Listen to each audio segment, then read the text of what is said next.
It's actually around like 5 minutes ago. So we're gonna have it's definitely it's not 5 minutes ago. So, yeah.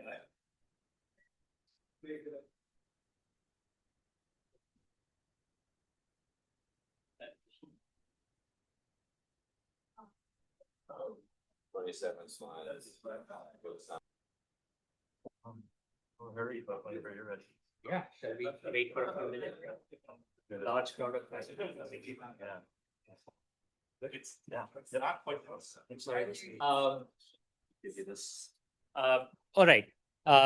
Let's get started. Hello, everyone. Welcome to this colloquium from Bo Waggoner. Professor Waggoner has been in our department since 2019 for nearly 6 years. He got his PhD from Harvard 2016, and then he did a postdoc at UPenn and Microsoft. And his area of research is algorithms in economics, game theory. I actually first heard from Bo actually a couple of years. He came here for a seminar, and I was sitting in that seminar, and he gave this wonderful explanation of how L infinity norms and L2 norms are different in high dimensions, because the distance from the center of a hypercube to the corners is much larger from the distance from the center. I was like, this person has such a great way of explaining things. If only we could get him. And as it turns out, we did. And he did great. And he's done amazingly well here as a researcher, as a faculty member, as an advisor for great students, some of whom I've had in my class there. So congratulations on getting to the cusp of tenure, and all the best. Thank you. Okay, well, we'll see how we do living up to that. Nice to meet you all who I haven't met yet. My name is Bo. Yeah, so I'm in the theory group here and in the algorithmic economics group here. And this work that I'll talk about is theoretical, but my goal is to give you some flavor or sense of what I think is really exciting and interesting about these questions we want to ask without dragging you through too much math.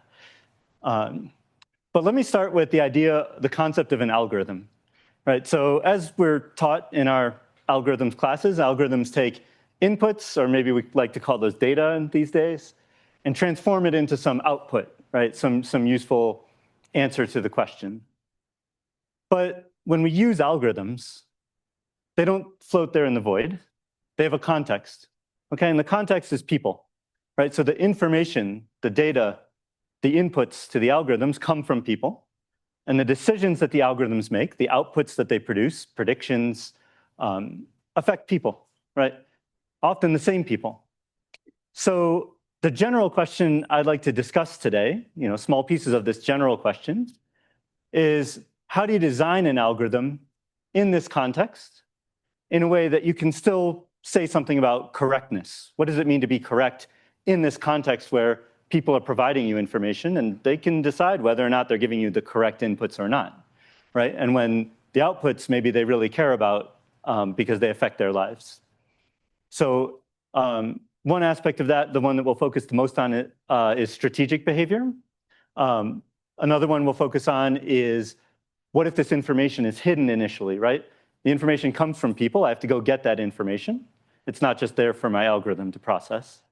There are also other aspects to this diagram that we won't talk as much about today, but I have studied things like privacy concerns, fairness concerns for data. So one initial question before you even run an algorithm is, how do you get good information in these contexts? Okay, and that involves strategic behavior and incentives for people. And you like to align those incentives so that it's a good idea for them. It helps them to give you useful information that your algorithm can use to make good decisions. So how do you even get good information in the first place is a big focus in our research group. And then once you have the information, you need to make good decisions, where good can mean lots of different things depending on your goals and your context. And that's kind of the input and the output. So when you put it all together, you have this question of how do you design end-to-end algorithms in strategic contexts? Can you design algorithms that perform well even if people aren't giving you good information or if they're behaving strategically in some way? So I'll tell you a bit about examples from these three. I'll focus mostly on the first one and the third one, actually. So in the first case, I want to think about just the fundamentals of where incentives for providing good information comes from. And we're going to see that this question, links game theory and machine learning. And in our group, we actually make research contributions in both areas. And I want to give you a sense of how those are connected and why that is. I want to come back to, at the end, this question of making decisions as a group. It's going to come up throughout. But this question of how do we make good decisions as a group? We need good information to make good decisions. How can we do that together? So this field of social choice or voting theory is related. And then actually, most of the time will be spent in the middle on this question, where I'm going to look at an example of this matching problem, which is this kind of classic computer science problem with the twist that, again, we have this context. So that'll be the talk. As I said, the order is incentives for providing information and how does that connect to machine learning, this matching problem, and we'll get a little bit of a dive into that, and this future directions, which I'll center around group decision making.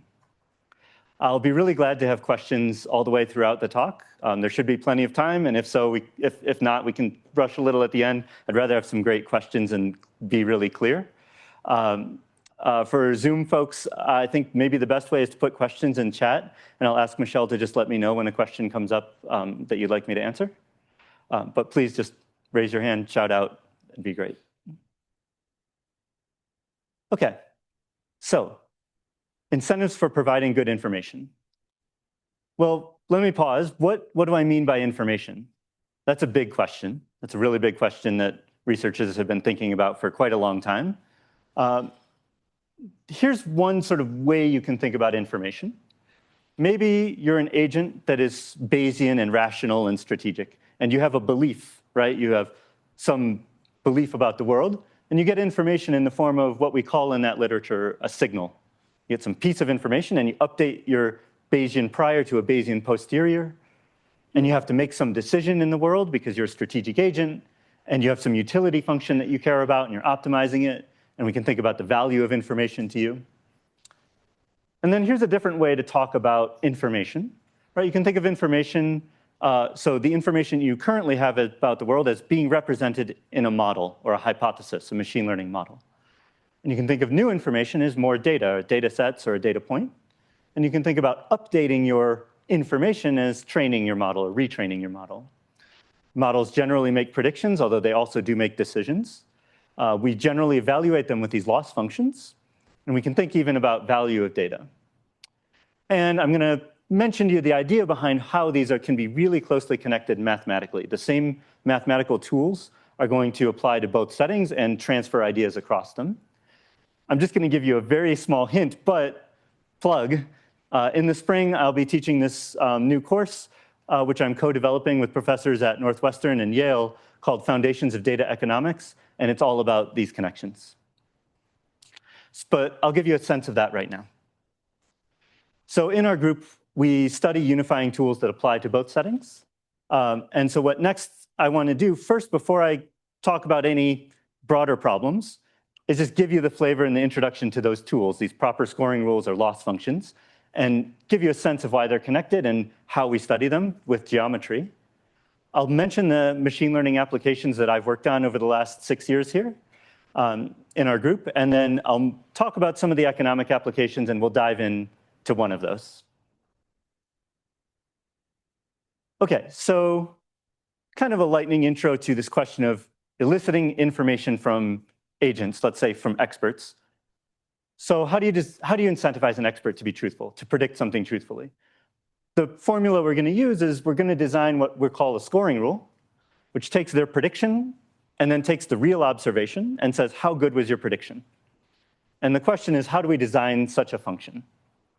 Okay, if you're used to machine learning, you do something very, very similar, as I'll mention soon. And let's assume that the expert wants to maximize their expected score. So I'm going to design the function so that if they're being really strategic about it, they give me the prediction that they truly believe as, let's say, a Bayesian agent. So how do we do that? Well, I won't drag you through math, but I will drag you through a cool picture that I think gives a flavor of what's going on. Let's plot probability of rain on a horizontal axis, and imagine the agent has a belief about that, so the chance that it rains tomorrow. Maybe their belief is 0.2. Well, it kind of makes sense that if it does rain, their score probably shouldn't be too great, because they said, if they report 0.2, if they said 20% chance of rain and it rains, maybe that wasn't a great prediction. Maybe it was, but on average, probably not. If it doesn't rain, well, it's a pretty good prediction. They said 20% and it ended up not raining. I could say that's pretty good. And we can think about how we should change this score for other types of predictions the agent can make. So if they say 70% chance of rain and it rains, well, their score should be higher than when they predicted only a 20% chance. Now they're telling me it's pretty likely to rain, and it did rain. On the other hand, if they say 70% and it doesn't end up raining, their score should be somewhat lower, right? They said it was probably going to rain, and it didn't rain. Okay. Now, randomness, things happen, so I can't say for sure whether the prediction was good or not, but I can try to design this function so that it's good on average.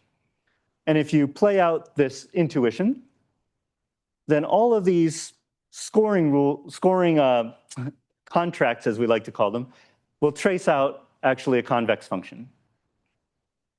Okay? For reasons that we don't need to get into, but they'll always trace out this convex function. And so it turns out that any reasonable scoring rule, anyone that satisfies the incentive property I mentioned, is going to be associated with a convex function and come from a convex function. Okay, and I haven't maybe fully convinced you of that, but I've given you some idea of why that's true. And so this is a very famous sort of fact in our literature. Actually, John McCarthy, the AI guy, was the first one to state this characterization, which I think is super cool. And there have been many papers on this over the years. I have this sort of paper on a small detail about this characterization, that these scoring rules are proper, they have good incentive properties, if and only if they can be constructed from these convex functions. And we're going to use that in our application in a moment. But okay, so let me give you two examples. One is what we would call the log scoring rule in game theory. If someone predicts a distribution P and outcome Y happens, you score them with the log of the probability. Okay, and hopefully many of you have seen this before, something similar. It's the log loss, or the same idea is basically the cross entropy loss that's used in machine learning extremely commonly. And actually, if you take this cross entropy or this log loss and you trace out that function, that's actually Shannon's entropy function. Well, it's flipped vertically because Shannon's entropy is a concave function, but it's the same function. The other common loss that we all like to use is squared loss, very common one. That comes from the 2 norm squared, which is this convex function. In the first ever paper on proper scoring rules in 1950 was a paper about predicting the weather, and by Breyer. Okay, and he introduced this quadratic score, this squared loss type score. But of course, in machine learning, it's the squared loss. So all these scoring rules are simply loss functions and vice versa. And their properties as convex functions tell you about how they'll behave and what they're useful for and how they can relate to each other. I'm not going to get to dive into that in the machine learning applications, but I just want to give you one slide where I kind of summarize some machine learning applications that we've been working on in our group.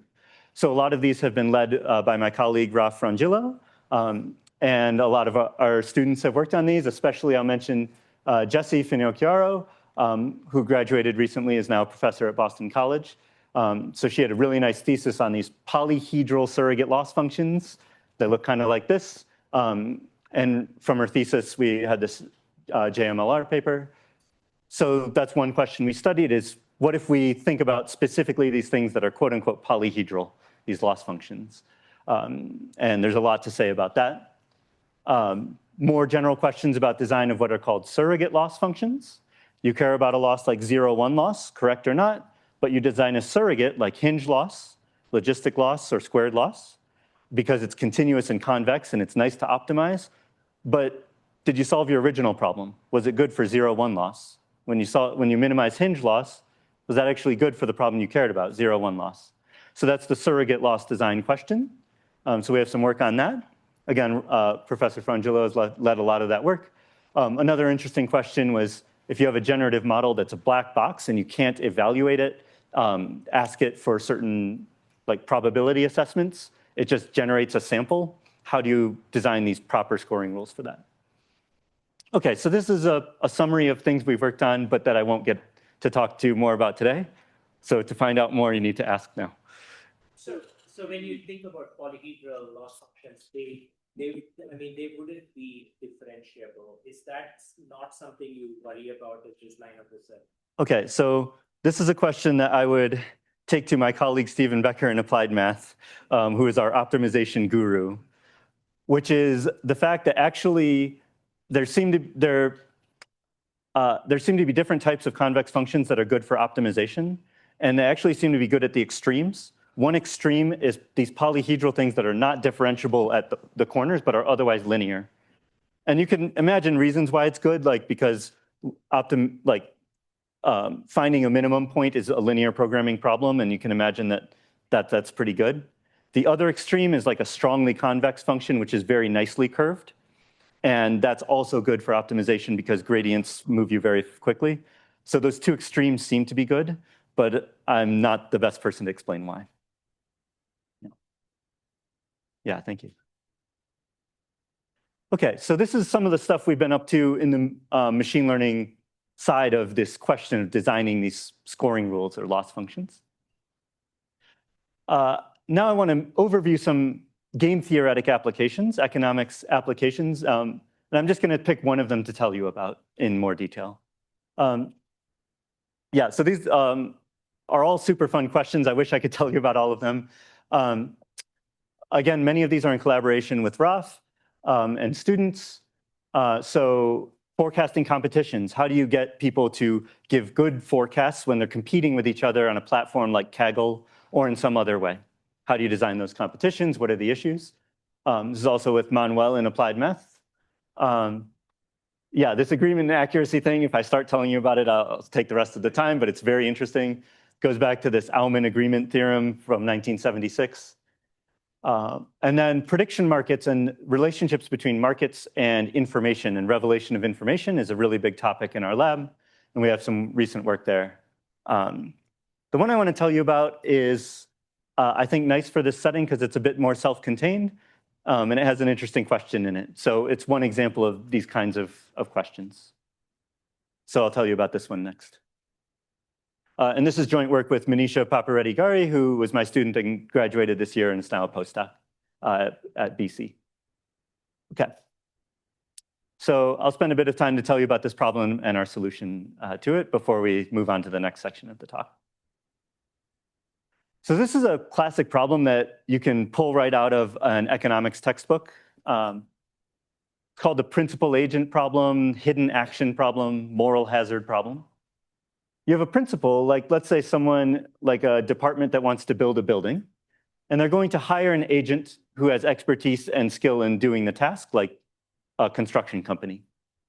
The principal is going to offer a contract that says, okay, depending on what outcome I get at the end, here's how much you'll get paid, right? So for example, if the building stays up, I'll pay you so much. And if the building falls down, I will pay you much less, okay? And you can imagine a more nuanced version of that to do with the quality of the end result. And the point in this model is usually that the agent's actions, the details of their actions are not seen or known to the principal, right? So the agent can choose to use good materials or bad materials, right? The agent can choose to do some survey about the land and understand like what kind of foundation is proper for this land or not. Actually, that gets to my next comment, but the agent has different actions available, and the principal can't see all of these different decisions. They're just going to see the outcome, okay?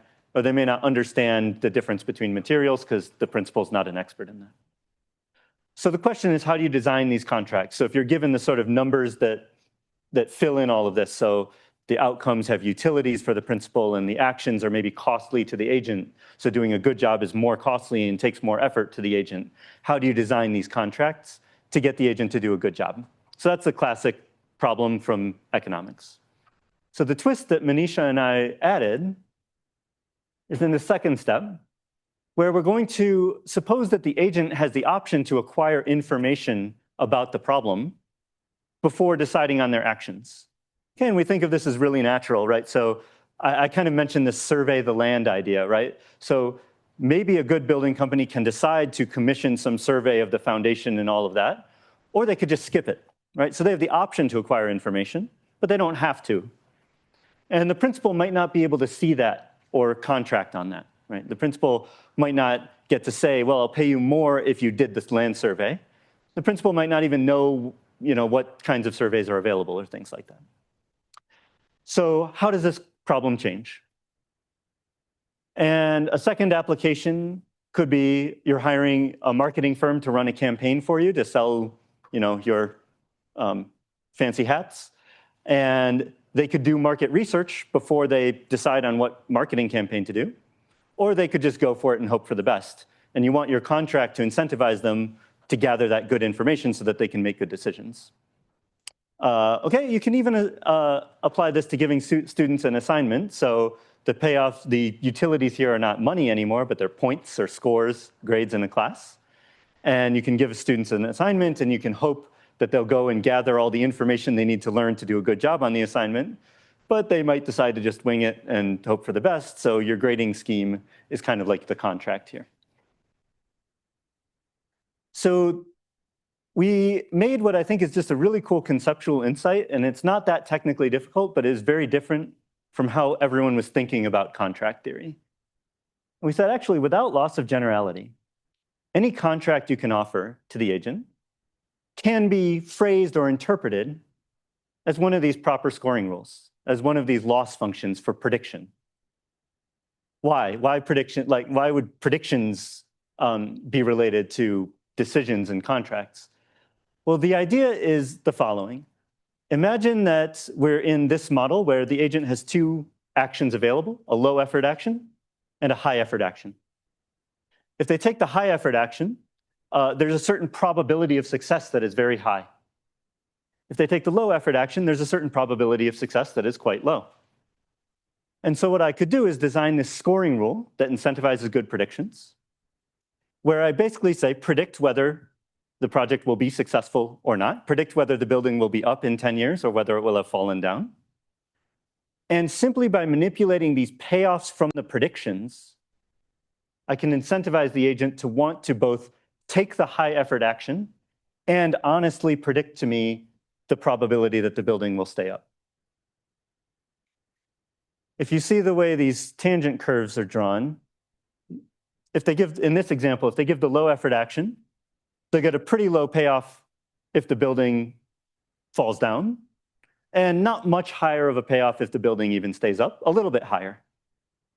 Whereas if they give the high effort action, they give a much, much higher payoff if the building stays up, and a very, very low payoff if the building falls down. And you can check with proper scoring rules because of the way they work. The optimal thing for the agent to do here is to choose the high effort action and report truthfully if we ask them the probability that the project will succeed. And so they'll choose this contract to follow instead of this contract that's not paying them off very much. So that's the general idea behind this observation. And now, if you believe the observation, then the question of designing a contract actually becomes a question of designing a convex function and designing rewards for truthful predictions. I like this observation, though, because it puts a very interesting and unusual interpretation on this, right? So if we apply it to the construction example, or if we apply it to the marketing firm example, you could think of rephrasing a contract for the marketing firm as simply tell me what you think the expected number of sales will be this season, but I'm going to pay you for accuracy. And if you tell me lots of sales and there are lots of sales, I'm going to pay you a lot. And if you tell me low sales and there are low sales, you're not going to get paid so much. And I can design all of these numbers so that you do want to be truthful and you do want to run a good marketing campaign. Okay, so let me mention how we apply this observation to get some results. One special case that people are interested in recently is, what if the agent doesn't even have any actions? Really, all I'm doing is saying, run the study, do the survey, do the marketing survey, and just tell me the results. like, tell me the results of the study. That's kind of a special case of this, where the agent isn't actually doing the action, like building a building, they're just acquiring information for me. And we can give a sort of closed form solution for the optimal contracts where you have certain objectives to sort of pay as little as possible while still getting good actions. And it looks like this. It looks like a pyramid, or in higher dimensions. So this is a case where there are 3 possible outcomes. In higher dimensions, it looks like a higher dimensional pyramid. So that was our first result. Our second result is the other special case is the classic textbook principal agent problem, where there's no information acquisition and the agents are just taking actions. That's been solved, but we just give a slightly different picture of how that solution looks by using our picture that we've been using of proper scoring rules. And so we say that if you plot the agent's cost of each action on our plot here, so for example, the low effort action, it's pretty cheap for them to do. So if you don't give them any incentives, they're going to do the low effort action. The medium effort action has a medium probability of success, but it costs them a little bit more to do, and so on. Then we show that basically if you take the convex hull of these points and you take a sort of convexified cost curve, that'll tell you what the optimal solution is for that classic problem. Now, if you put these both together, I can't draw you the picture anymore, and there's not a nice closed form solution. But this does give you some geometric intuition of what has to happen there. But to put it briefly, we give a polynomial time algorithm for computing the optimal contract, the optimal convex function in this case. Yeah, for a given sort of goal that you have in mind. Okay, so I'm going to wrap up this section of the talk. That's all I really wanted to tell you about this problem, but I hope it gives some nice flavor of the kind of math that's going on and the kinds of questions we're interested in, right? How do we coordinate behavior in cases where there's hidden information in the world and where there's decision-making and maybe mediating between different parties? We'll see that all again. Okay, so let me summarize this first part of the talk. We talked about proper scoring rules and how they bridge the sort of game theory, strategic behavior, economics applications, and the machine learning, data, loss functions, accuracy applications. Yeah, we have this general goal that we'll be coming back to again, or through the rest of the talk. And we saw this example principal agent problem. Let me pause there and see if there are any questions. And then I'll move to the second part of the talk. Please.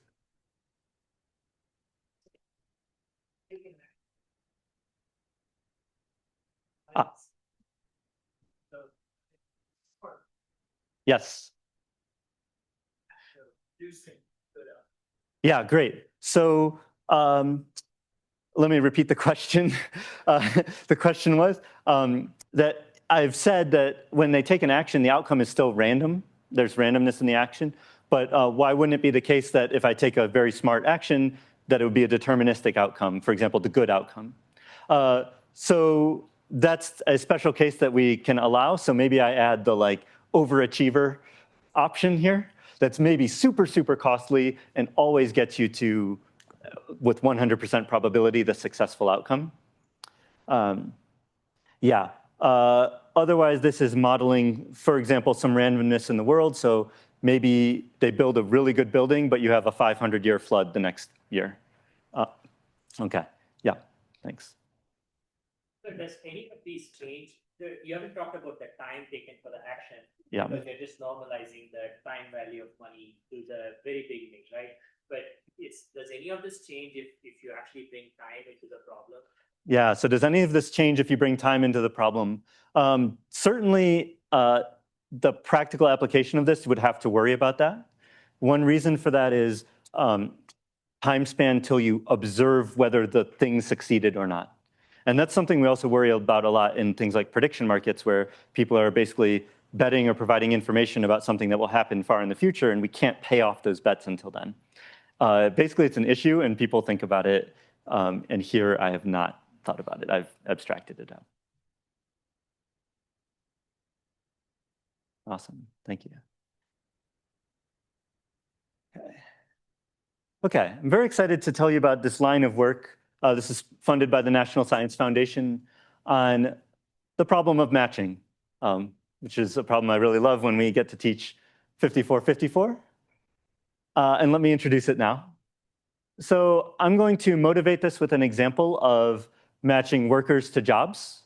Each worker is going to be a vertex on this side, and each job or employer will be a vertex on the other side. I'll suppose that every job needs one person to do it, and every person needs one job to do. And the value is representing how much they like their potential match.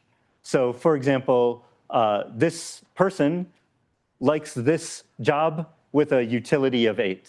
Okay, and I'm not going to worry too much about what these utility numbers model. They're kind of in units of money. So I like 8, more than 5, and so on. But let's just think of our goal as to maximize sort of total worldwide utility. That's a utilitarian objective. And so we want to make matches where both sides have high utility, right? The employer really likes this particular employee, and this employee really likes this particular employer. We'd like to make those matches if we can. And our goal is a maximum weighted matching. Okay, this problem is quite old. Maybe 50s, 60s, there are solutions to this problem. When the graph is bipartite, as in this example, you can use max flow type algorithms to solve this. Yeah, there's lots of algorithms for this problem so far. But in our version, the issue is that you don't start out knowing your value for every possible job that could exist in the world. You don't start off as an employer knowing how good every possible employee in the world is. That information's hidden from you. And if you want to find that out, it's going to cost you time or energy or money, right? So for employers, right, reading resumes takes time, costs money. Having interviews, right, doing flyouts costs time, takes money. And for employees, right, to even know what jobs are out there to apply for could take time and money. And then to research the job more, to go to an interview costs you time and money. So we'll have a model where the numbers, the values are inside a box. And to open the box, you have to pay a cost, and you know the cost. Now, for the sake of our model, we'll assume that there's a distribution on the number in the box and that you know that distribution. So this agent knows that, for example, this value is distributed normal 0, 1, or whatever it might be. But they don't know what the value actually is till they pay the cost and do the inspection and find out. Okay. So all these distributions could all be different. All these costs could all be different. And now I want to solve this matching problem. Actually, later I'm going to make it even worse, because I'm going to assume that each of these agents is an independent entity that has their own goals and strategic behavior. And just because my algorithm says that now is a good time for you to do something doesn't mean that you're actually going to do it. But let's not do that yet. Let's suppose we just want an algorithm for this model of the problem. Okay, so what are the rules that the algorithm has to follow? It has all these closed boxes labeled with their costs and distributions. It should pick one, open it, and pay that cost. You sort of incur that cost to open it, and you find out the value. Then, possibly based on what you just learned, you should pick another box, open it, find out the value, pay that cost. Keep going. So in the model, that would correspond to saying, all right, this person at this time should inspect this employer and see if it would be a good match. If so, they should send in their application. Okay, at this time, this employer should read this resume or do a dive on this person and call their references. So you're doing that sequentially, one at a time for all of these boxes. And at some point, you stop and you choose a matching of the values that you've discovered, right? So of the boxes that you've opened, you choose a matching in the graph, right? And a matching is simply an assignment of vertices on one side to vertices on the other, and it has to be 1-to-1. No one can get 2 assignments. And your goal here is to maximize the weighted matching, just like before, this sort of total utility, social welfare, as we call it. But you lose the inspection costs. So it's plus total utility minus the sum of all these costs that you paid along the way. One thing to observe about this problem is you shouldn't find everything out. Right? If you go through and just say, I'm going to open every single box, and once I know all the numbers, I'll have a max weight matching. that's going to be quite a bad algorithm because you're going to pay all of these costs, right? Maybe there are n vertices on each side and there are n squared edges and you're opening n squared boxes. You're only making n matches, right? So you actually have to be okay with being suboptimal in a sense, right? Optimality here has a strange meaning. It's sort of the best you can do given these real world constraints that some things are just too expensive to even inspect, even if they might have a high value in them. Sometimes you have to stop and just go with what you got, and so on. Okay, that's the problem. What's known about this problem? So special cases, which of course we learned about and we built on. Weitzman in 1979 proposed this version of the problem, which I can think of as a special case. I'm kind of stretching this model here, but imagine there's only one worker. And imagine they don't care what job they get. They have the same value for every single job. And so the only question is, how do you mediate among these employers? Who should first sort of read the resume, right? So maybe if this person is really good at databases, the employers that need database workers should be the first ones to read the resume. And this one who needs a front-end engineer should probably not be investing time and effort in this worker, right? Something like that. Anyway, for this problem, he gave an optimal polynomial time algorithm. It's not necessarily obvious that you can solve this in sort of a reasonable polynomial type time because the procedure, needs to be very adaptive, right? Like you open a box, you see a number, and based on that, maybe you change your mind about what you were going to do next. So you might need to be very adaptive. But actually, the optimal policy turns out to sort of sort these jobs from these employers from apparently most valuable to apparently least valuable using something called an index. And then it opens the boxes in that order. Okay, and then basically once a value is observed that's really high, it stops and it matches that person and it stops checking any others. Okay, cool. So he called this the Pandora's box problem because for some reason. And so in work toward the tail end of my PhD, we extended this to a matching setting with lots of workers. Well, in my motivating example, you can think of lots of workers over here, but these workers still don't care about what job they have. They all pretend that they all just have equal value for all the jobs. And in that case, we could show this constant factor approximation. I think it was a fourth, but yeah, I'm pretty sure it was a 1/4 approximation to the optimal in polynomial time. So there's some optimal algorithm that runs in exponential time or super duper exponential time, but we can get a 4th approximation in polynomial time. And it uses this index idea. So every box sort of has an index that says how apparently good it is, that sort of summarizes the trade-off between the value distribution and how much it costs to open that box. So there's some index. And we still use that idea of that index, and we still go from the highest to lowest. And it actually, we can show it kind of simulates a greedy matching algorithm.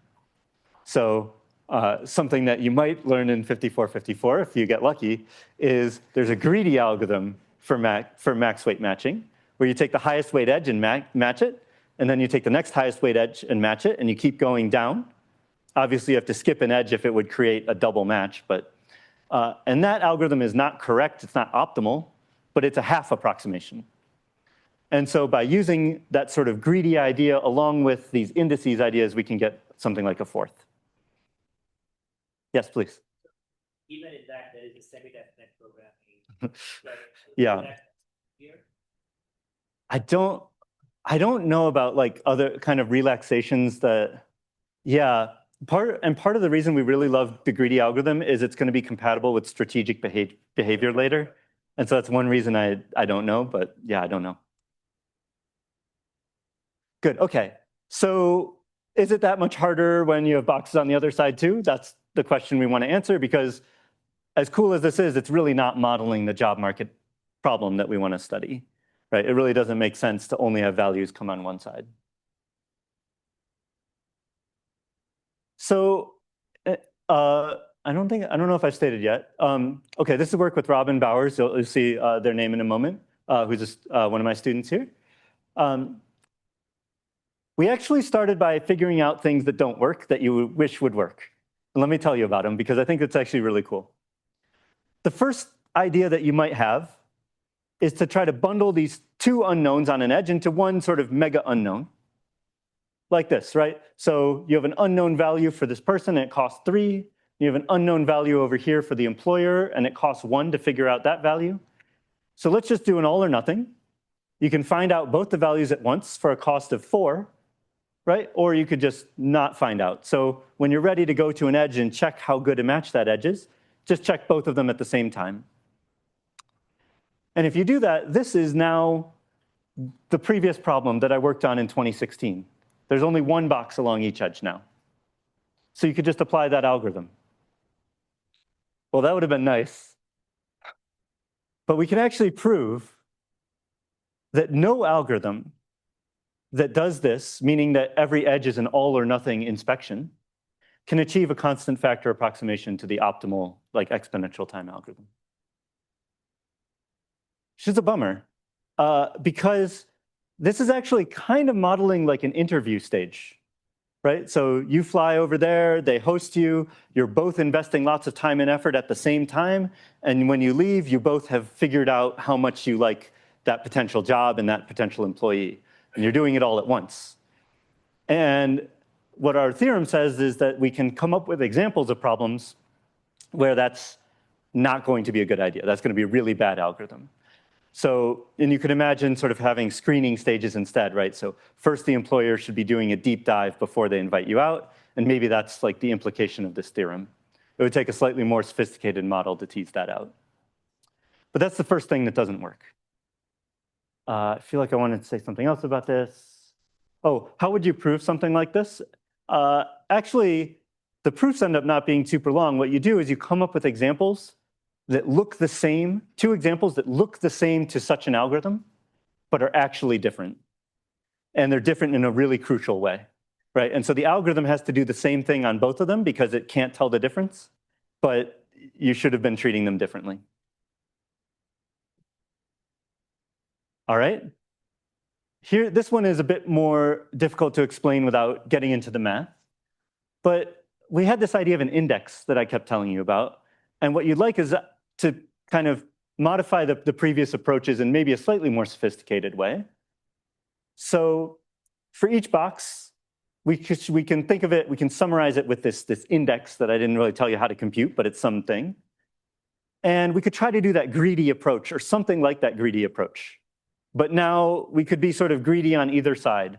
So like one thing you could think of is look at the whole graph, find the place in the graph with the highest index, and open that box, right? Or you could actually be a little smarter and you could say, find the edge in the graph where the sum of these 2 indices is the largest, and open one of the 2 boxes, like maybe the one with a higher index.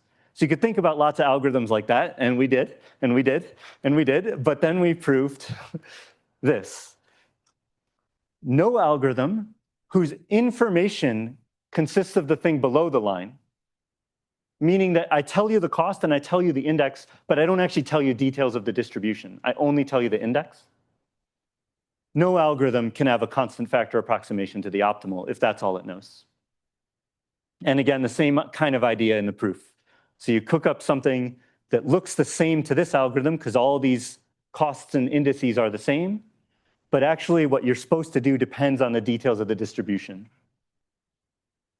And this is another bummer, because this is sort of capturing some idea of decentralized decision making, right? Like this agent, we would have hoped could sort of think about how sort of valuable this box is, like how high the index is, and make a sort of local decision that doesn't depend on lots of details.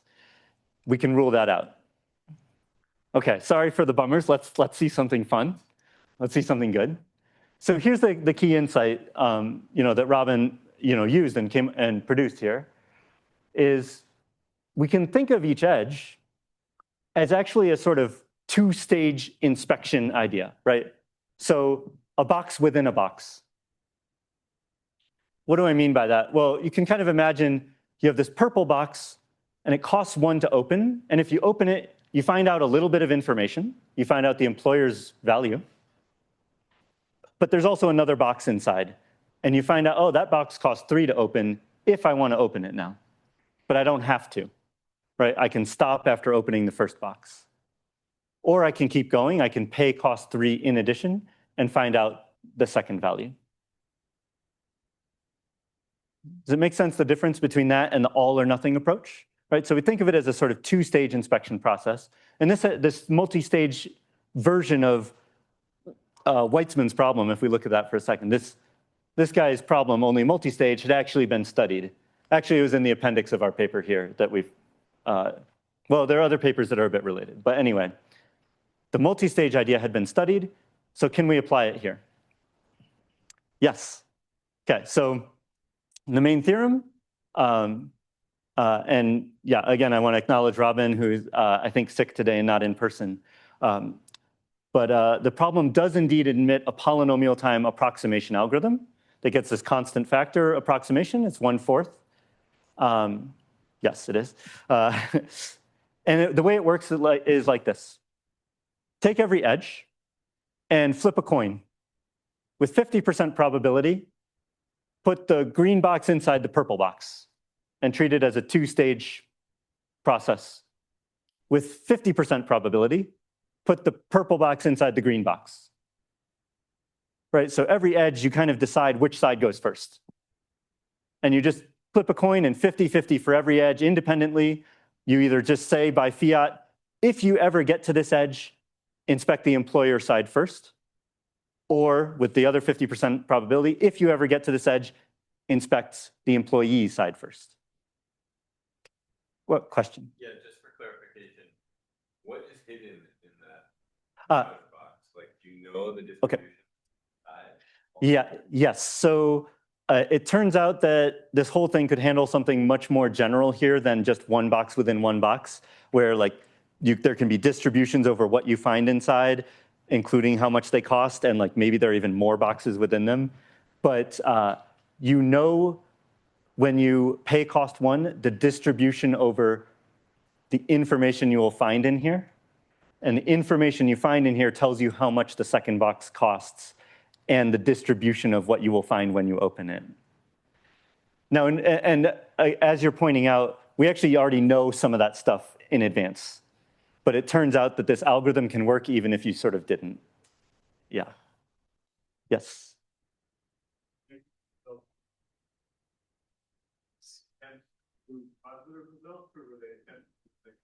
Right, yeah. So the 2 negative results came directly out of like, I want an algorithm that looks like this. Why can't I come up with one after months and months of trying? Oh, it turns out nobody can. And then we did it again, and maybe a few more times before we realized on this approach. Good, and once you orient the edge, you can actually use the greedy index type approach. So you take the sort of mega box that has the highest index, and you have to define what index means for this multi-stage thing.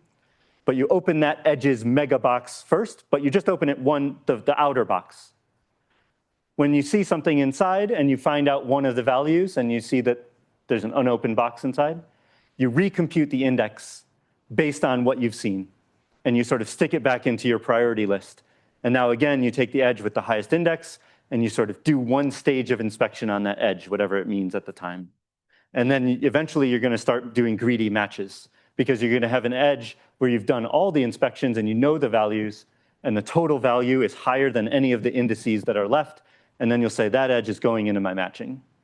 So you're going to do this greedy algorithm once you have this idea. Yeah, please. Anything?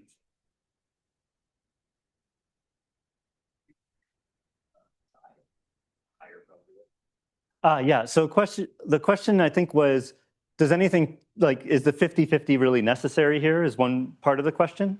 Like, could you do a different distribution? I'm going to have something to say slightly related to that. Yeah. Okay, yeah, let me say that now. I was going to make you wait, but okay, so the main course of this paper that I'm telling you about was the previous slide's result. We have this randomized constant factor approximation algorithm. We thought to ourselves, well, a really nice dessert for this paper would actually be to show, hey, you know what, you can convert this into a deterministic algorithm. Because randomization has issues. Sometimes we like it, but If we don't need it, we don't want to have to use it. Unfortunately, we proved a result, which we like to call the no dessert theorem, that says, no, you do not get this dessert. And actually, we can prove that if you have any sort of deterministic rule that looks at the edge and tells you, based on all the data about this edge, which box goes in which, and you apply that rule to all the edges of your graph, and then you run the greedy algorithm, you cannot get a constant factor approximation. And it's the same kind of idea. So again, we have two instances that look the same to this kind of algorithm, or like the algorithm has to do the same thing on both of them. But in one case, there's like only one or two edges, and you should be sort of doing the thing that's not very risky. But in the other case, there are many, many copies of the same edge, and you need to flip your strategy and do the risky thing, because there's lots and lots of options. So because of that, your deterministic rule is not going to work. You need, and it's a bummer, because it says you can't have this local to global approach. You can't have an algorithm that looks sort of locally and says, this is the right thing to do based on this edge. You have to know about global properties of your problem. Okay, I have some good news, though, some more good news. We're bouncing back and forth. I promised to talk about what happens if the agents are strategic. And that's actually a big change, right? So our algorithm was sort of, okay, it had some randomness, and then it would go to an edge and say, all right, employer, it's your turn. You should read the resume. And if the resume looked really good, it could say, employee, it's your turn. You should research this company. They're interested in you, and like go from there, right? So our algorithm was directing all of these. Good. We're gonna, yeah, we're not gonna have much on the third part of the talk, so that's okay. So what happens if the agents get to decide on their own?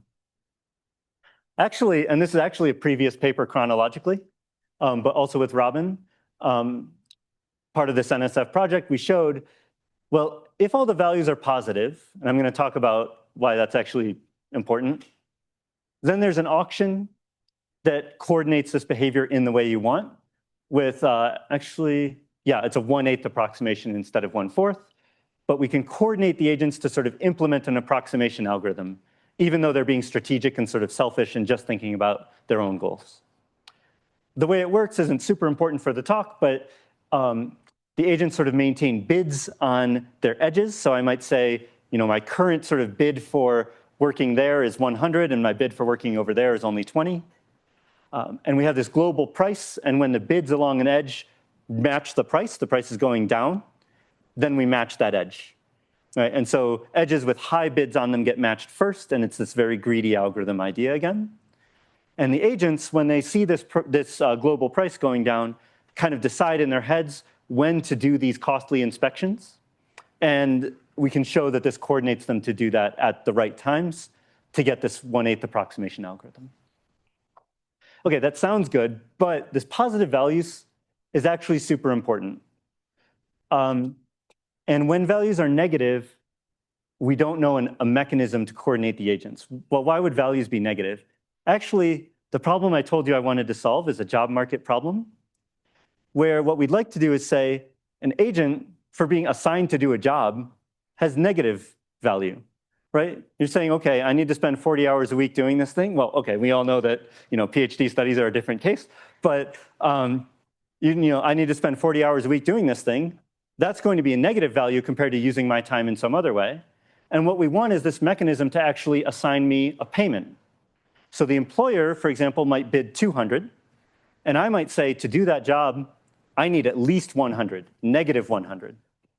And then when we pay our bids, the employer pays 200, and I get paid 100. I pay negative 100. That's the same as getting paid 100 to do the job. So as long as the employer is bidding more than I'm asking, we have a potentially good match here. But for that application, we need negative values.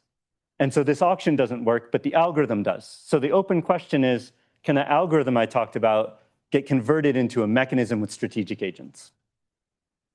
All right, now I better start heading toward the wrap-up phase of the talk. There's another extension in the same line of funded work that I don't have time to talk about. I kind of plan to probably have to skip this.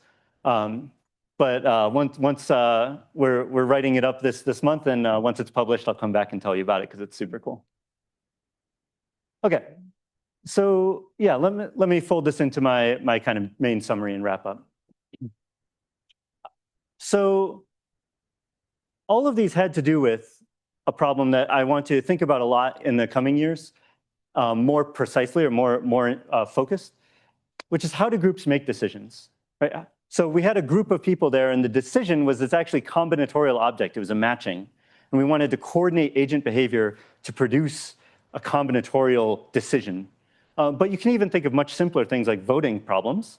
And voting is already hard, right? Getting groups of agents to agree on a decision is already very difficult.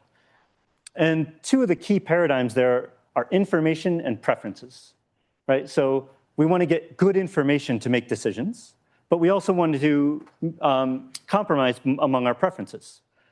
And so one big question is, how do you bring those together? How do you have mechanisms that do both?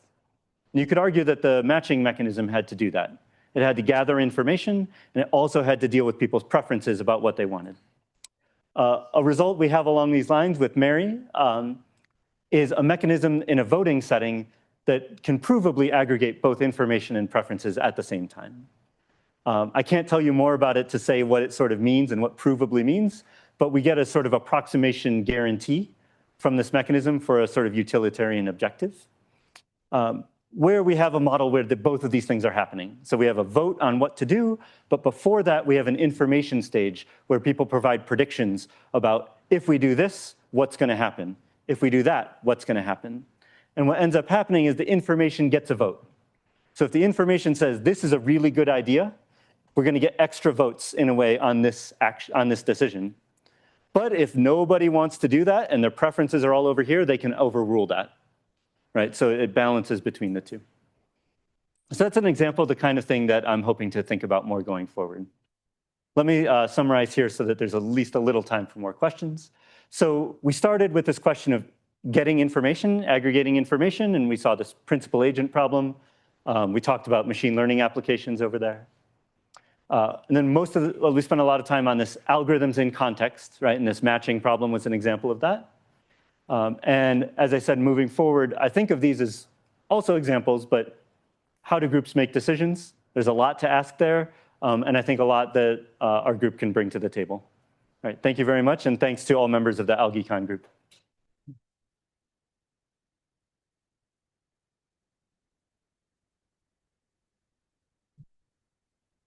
Yeah, so I'll be glad to maybe Zoom questions in chat, and I'll ask Michelle to let me know if they come up, and glad to take questions in the room as well.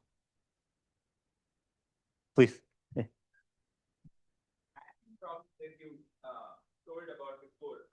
So can we consider the correlation between individual bipartite sets and sort of reorder the edges so as to, or does that add into the cost of the edge itself? Good. So the question was, how do we consider correlation among edges in the matching problem? And yeah, I guess what are ways to handle that, or like, can that be represented in the cost or some other way? So depending on exactly what we mean by correlations, one part of that is a problem that we don't know how to solve yet. So let me go back to that model page really quick. So our algorithm, our mechanism assumes that the numbers in these boxes are independent. They're drawn from distributions independently of all the others. And actually, it would make a lot of sense to have correlations in the model, right? If I like this job, like if I find out that I like this employer, I might think I probably would find out that I like that employer too. And our model can't generally handle that. One thing it can handle that we didn't even intend is correlations across, actually, this is the model, correlations across an edge. Like if an employee likes the employer, it's more likely that the employer likes the employee or something like that. But the correlations one, people have studied that and had, I think, some kind of high-profile papers even in this setting where it's simplified down. It's very interesting. Yeah. Please.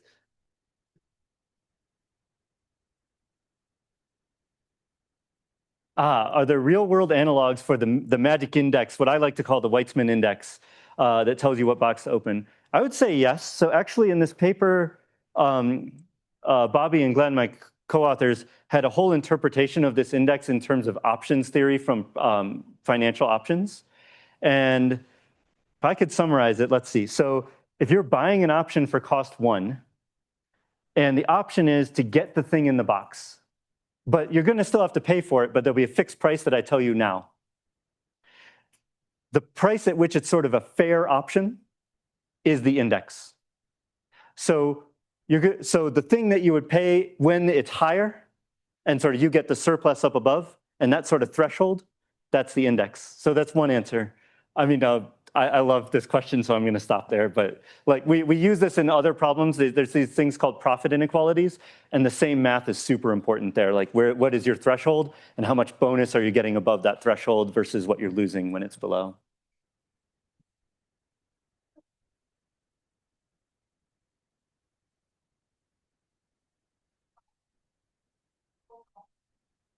Is that still the most optimal for like one side versus the other, right? Yes. Employer might have an account better for them. They might pay $12, so some sort of program that matches people may not be the optimal thing for everyone, but prioritize that person.